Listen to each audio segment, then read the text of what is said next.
I work the steps around every issue in my life, particularly around my husband's suicide and raising the children on my own, certainly acknowledging that I'm powerless over that. And I was the third kid in a family of 4 children, and it wasn't really an alcoholic family, but my dad was a rageaholic.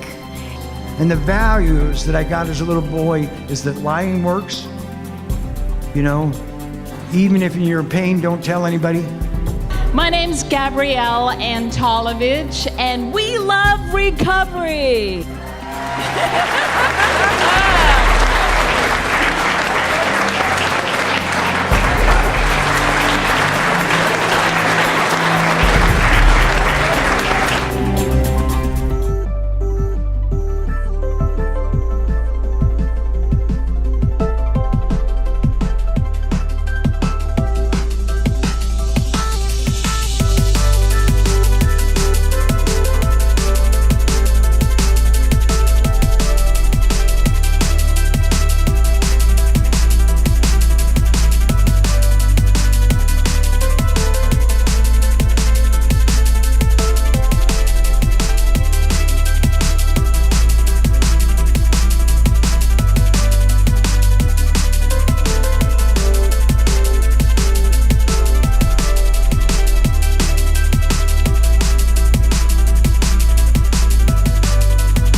Doug Higgins for SoberRun.com. This morning we're speaking with Bill Fritz, the originator and founder of this event. Bill, what inspired you to start this thing? Well, really, the way this whole thing kind of transpired was the fact that I had just gotten clean, and my ex-sister-in-law, Debbie Voorhees, was the alumni coordinator at Hazelden, and she asked me if I'd be interested in starting or helping put on an alumni event for Hazelden in the Bay Area. Needless to say, I had no idea what I was doing, but it's grown from there. Thanks for taking the time, Bill. You betcha. Thank you.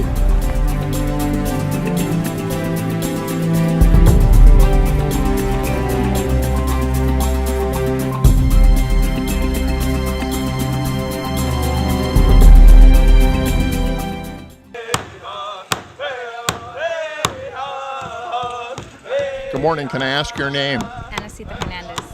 Anasika, what's your message this morning?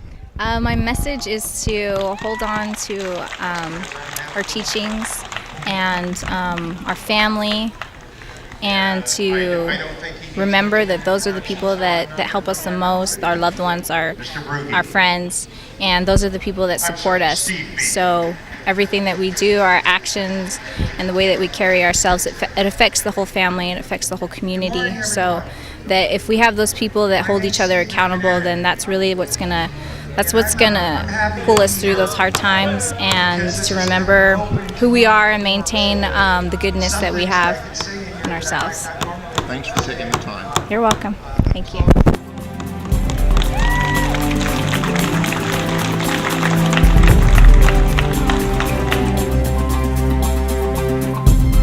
Was why did this happen, and I'll never trust anybody and I'll never depend on anybody. So the tools and the values that I got as a little boy is that lying works. You know, even if you're in pain, don't tell anybody, and don't ever trust anybody, you know. Doug Higgins for SoberRun.com. Morning. Can I ask your name, sir? Steve. Steve. What's your message this morning? My message is one that we can all change a day at a time. Can you elaborate a little bit for us? Well, I think that most of us come here pretty wounded, desperate, and hopeless, and that with a kind of a commitment and a willingness, a lot of those fears and those inadequacies begin to fall away, and we begin to generate hope. Thanks for taking the time. Okay, thank you. So my son taught me how to be affectionate. He taught me how to be gentle. And then he had 2 grandchildren, my heartbeats, Phoenix and Seneca. And so on September 19th, it'll be 5 years since he was killed, on his job. You know, he was an iron worker, and he was a strong man, and he was a big part of this community. And ironically, the service for my son was held right over in this chapel, 5 years ago. And he taught me a lot. But one of the things I had learned in these rooms, that our pain and our healing happen at the same time. So even in our darkest moments, if we're paying attention, we're healing. So in my darkest moments, when I lost my arm and it was in pain, it was also healing, So my son Robbie left us a lot. Left us a lot. My wife came here this morning from a 10K. 5 years ago, she didn't run 10Ks. She does a lot of runs now because Robbie gives her strength, gives her spirit. And we've been able to do a lot of things in the community to celebrate that, to invite other type of spiritual traditions. I've been able to sit around drums in many campfires all over California, be at powwows. I was thinking of the dance this morning, that there's a powwow at Casa de Fruta on Memorial Day weekend, and all the powwows in California now are clean and sober.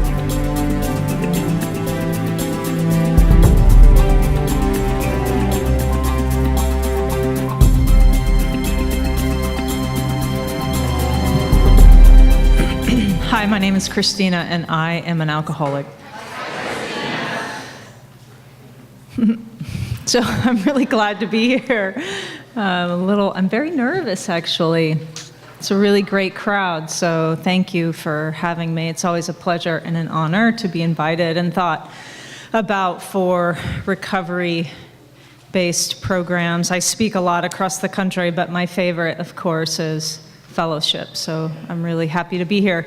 And it's my understanding that my job today is to share with you what it was like and what happened and what I'm like today.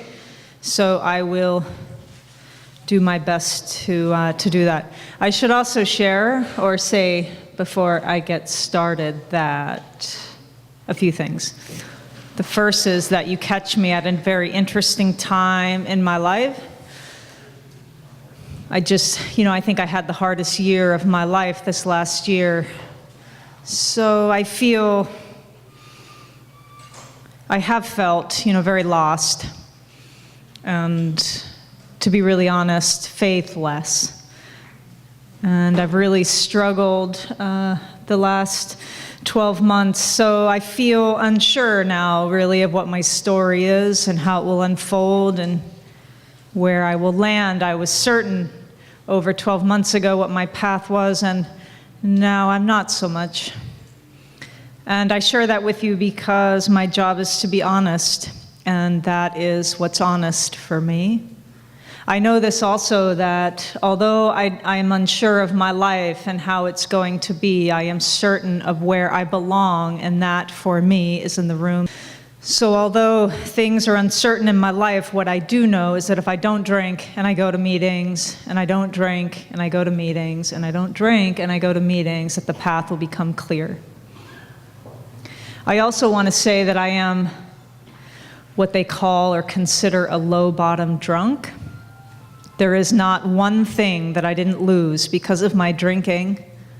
I lost my home, my family, my friends, certainly my self-respect, people that I loved, people that I hated. I lost everything in my life.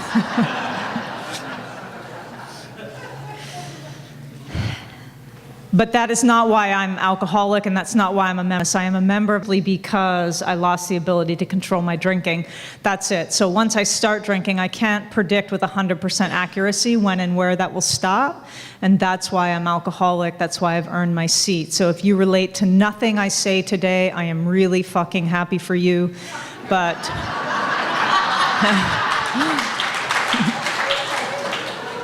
But I strongly recommend that you keep coming back to whatever fellowship you find, wherever you find your way, whatever works for you. I just hope you keep coming back, because what I have found in the 12-step rooms, designed for living, a way to live my life, the way to pack into the stream of life as opposed to always taking from.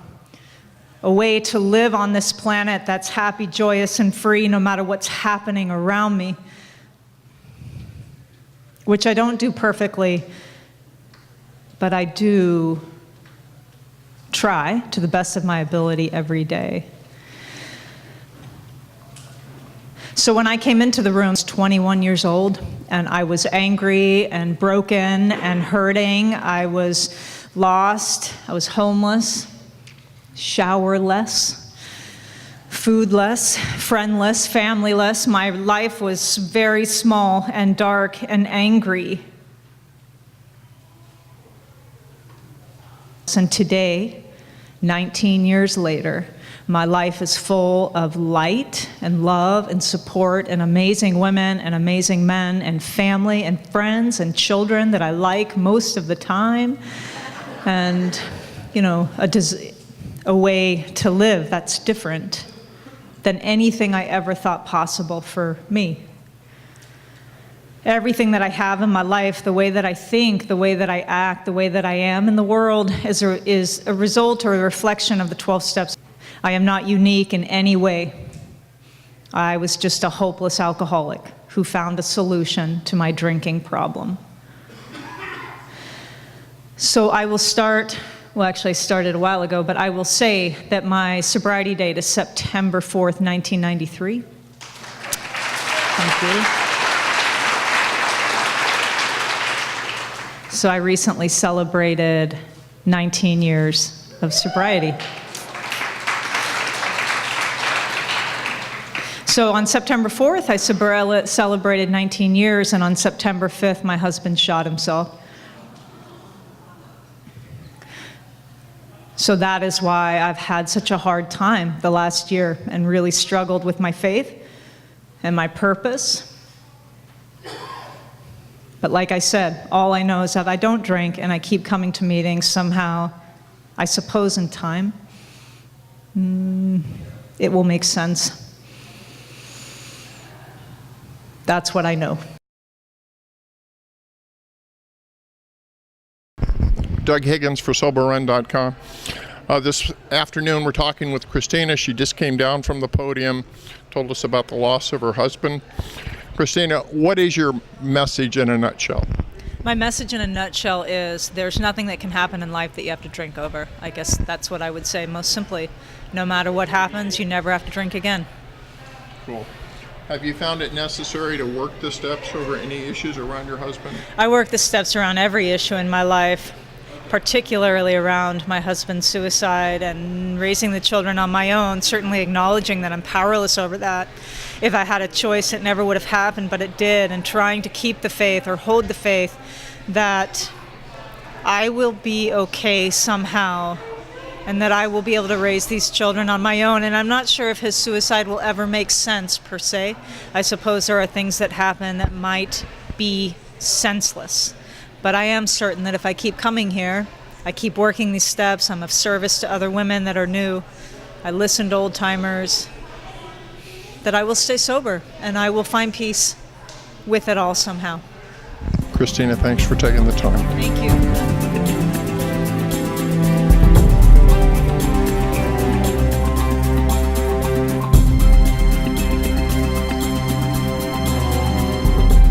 Doug Higgins for SoberRun.com. I'm standing here this afternoon with Karen Casey. Karen, in a nutshell, what's your message? My main message is to everybody, to what we learn in the rooms of the fellowship.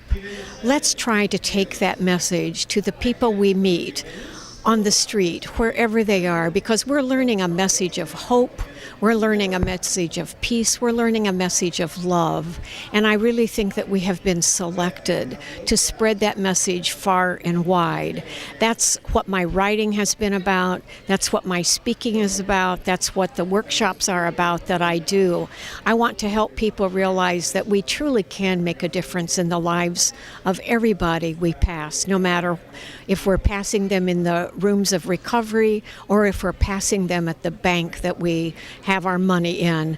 It's all about who we are, how we show up, what we give to one another in each moment of time. It's passing the hand of peace to everybody else. Karen, thanks for taking the time. Oh, you're welcome. Wow. Hi, everybody. My name is Karen, and I'm an alcoholic. And I want to give you a bit about how I ended up here today. Well, I ended up here today because Bill Fritz invited me to come here today. And isn't he just like one of the best friends you ever had? He invited me to this very first event. I believe it was 4 years ago when they were teamed up with Hazelden up in Oregon.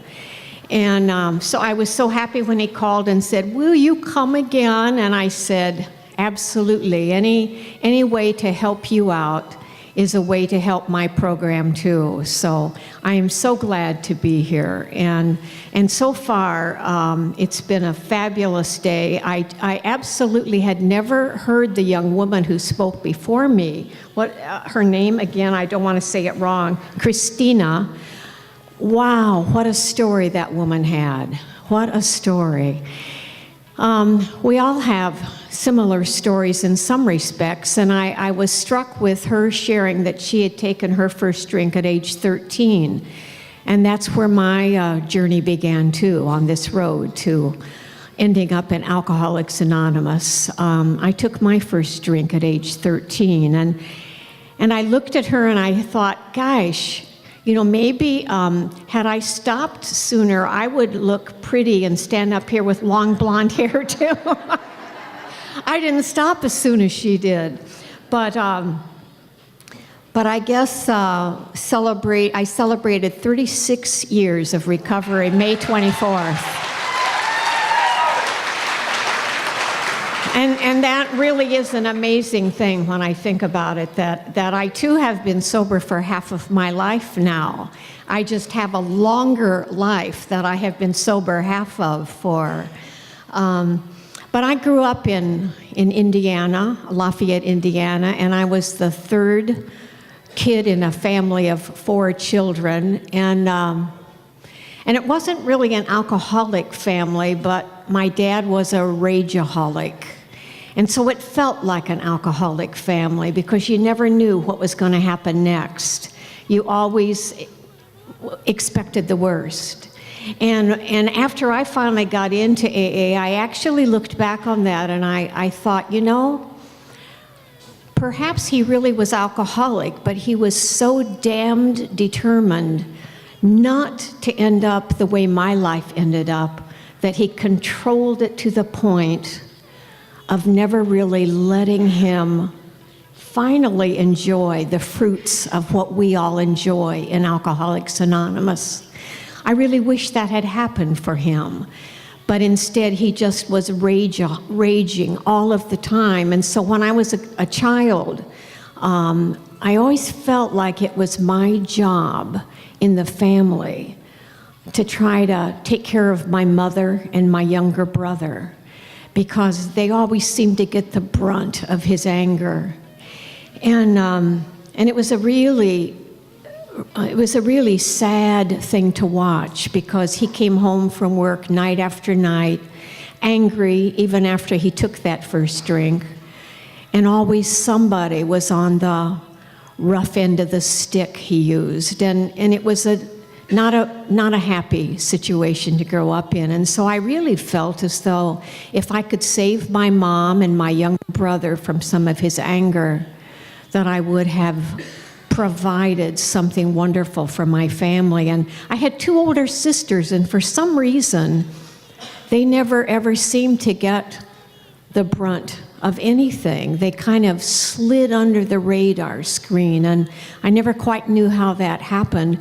But you know, when we talk about what it was like growing up in that family, it's as though we grew up in not the same family. You know, my experiences, my observations, my recollections of that family are nothing like what they remember.